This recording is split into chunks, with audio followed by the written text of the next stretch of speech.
মাঠের এই ফুরফুরে বাতাস সকল ক্লান্তিকে দূর করে দেয়। এই যেন প্রকৃতির মাঝে প্রশান্তি।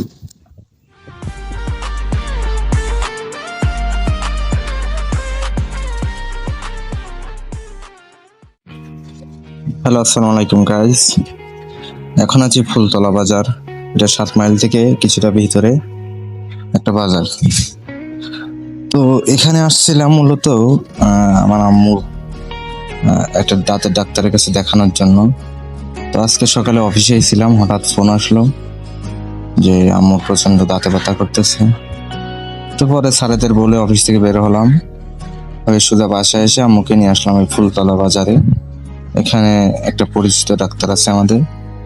তো ডাক্তারটা বেশ খুবই ভালো, তার সেবা এবং চিকিৎসা দুইটাই খুবই সুন্দর। তো আজকে দাঁত তোলার কথা ছিল, কিন্তু দাঁতটা তোলা হয়নি, কারণ দাঁতে প্রচুর ব্যথা ফুলে উঠেছে। তো ডাক্তার জাস্ট আজকে দাঁত ওয়াশ করে সেখানে কিছু মেডিসিন দিয়ে আর ওষুধ লিখে দিয়েছে, ওইগুলো খাইতে বললো। তো ওষুধ খাওয়ার পরে ব্যথা যখন কমবে, ফোলা যখন কমবে, তখন আবার আসতে বলছে, তখন দাঁত তোলা যাবে কিনা দেখা যাবে। তো আমরা 7 মাইল বাজার পার হয়ে চলে এসেছি এখন শাহবাজপুর গ্রামের ভিতরে। এটা 7 মাইল বাজারের পাশে হৈবতপুর গ্রাম পার হয়েছে। তো এখন বাসার দিকে যাচ্ছি। অফিস থেকে সোজা বাসায় এসে আম্মুকে নিয়ে আসছিলাম এখানে, এখন আবার উদ্দেশ্য বাসায়। তো এই গ্রামে আমার বাড়ির পাশে হলেও তেমন একটা আসা হয়নি। 2-3 বছর আগে একবার হয়তো আসছিলাম, এখানে মাহফিল অনুষ্ঠিত হয়েছিল মসজিদের ওখানে, তখন। তো গ্রামটা আমার ভালোই লাগে, খুব শান্ত গ্রাম। আর এখন যেটা দেখছেন এটা হলো বিখ্যাত এখানকার শাহবাজপুর বিদ্যালয়। এখানে প্রাথমিক বিদ্যালয়, মাধ্যমিক বিদ্যালয় সবই আছে। এই এলাকার অধিকাংশ শিশু কিশোররাই এই স্কুলে পড়ালেখা করে। তো চলতি পথে হঠাৎ করে একটা জিনিস দেখে থেমে গেলাম। আম্মুকে বাইক থেকে নামিয়ে আমি মাঠের ভিতরে নেমে গেলাম। তো যেহেতু মাঠের পাশেই রাস্তা, এখানে প্রচুর পরিমাণে কচুর শাক হয়। বর্ষাকাল হলেই রাস্তার 2 পাশ দিয়ে এই কচুর শাক পাওয়া যায়। তো কচুর শাক মূলত সবসময় বাজারে পাওয়া যায় না, আর মাঠে ঘাটে খুবই জন্মায়। আর কচুর শাক হলো আমার ফেভারিট খাবার। তো এই জন্য কয়েকটা কচুর শাক তুলে নিলাম, তবে সাথে পাত্র না থাকায় অল্প কিছুই নিলাম। আর দেখি সামনে যদি কোনো পলি ব্যাগ ট্যাগ পাই তাহলে আরও কিছু নেব। তো এখন যে রোড দিয়ে যাচ্ছি, ছোটোবেলায় ঈদের সময় এই রোডে আমাদের আসা হতো। এখানে ছিল আমাদের বড় একটা ঈদগাহ মাঠ, এখনও আছে, সেটা অনেক ভিতরে। তো ছোটোবেলায় আমরা গ্রামের বন্ধু বান্ধবরা সব একসাথে আসতাম এখানে বেড়াতে, ঈদের আনন্দ করতে।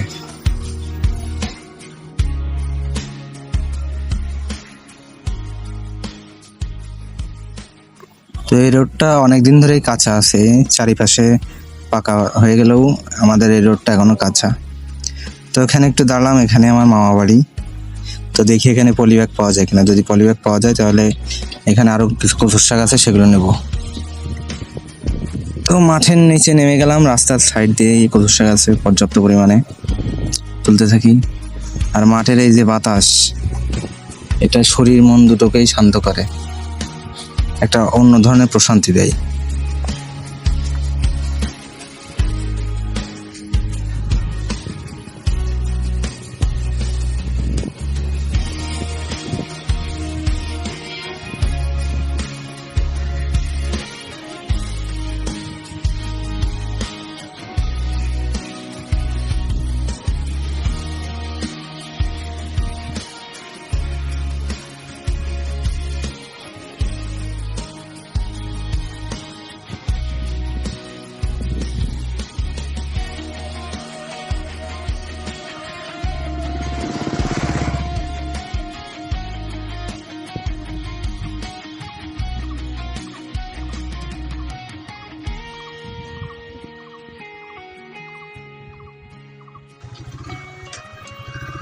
তো শাক নেওয়া শেষ, এখন আবার বাড়ির উদ্দেশ্যে রওনা দিচ্ছি।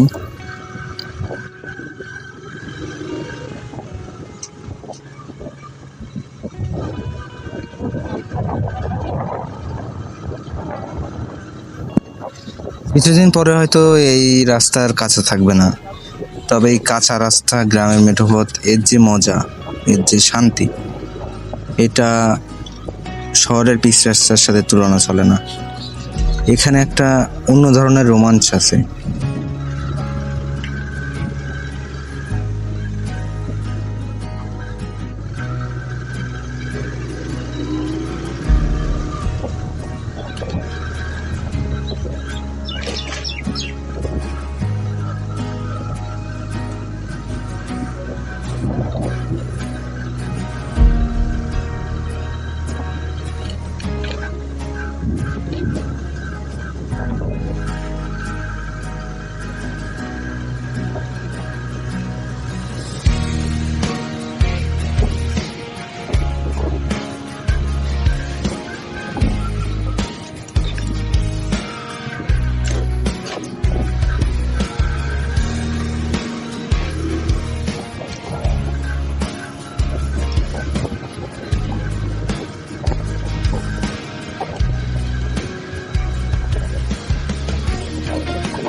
কথা বলতে বলতে আমরা গ্রামের মধ্যে চলে এসেছি।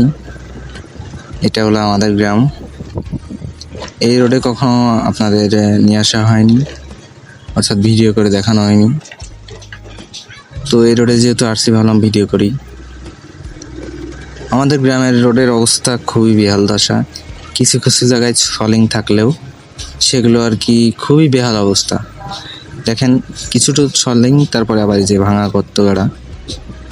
তো আমাদের গ্রামে খুব শীঘ্রই একটি পিচ রাস্তার দরকার, অত্যন্ত দরকার। কারণ বর্ষাকাল যখন আসে তখন এই রোডগুলো চলাচলের অনুপযোগী হয়ে যায়।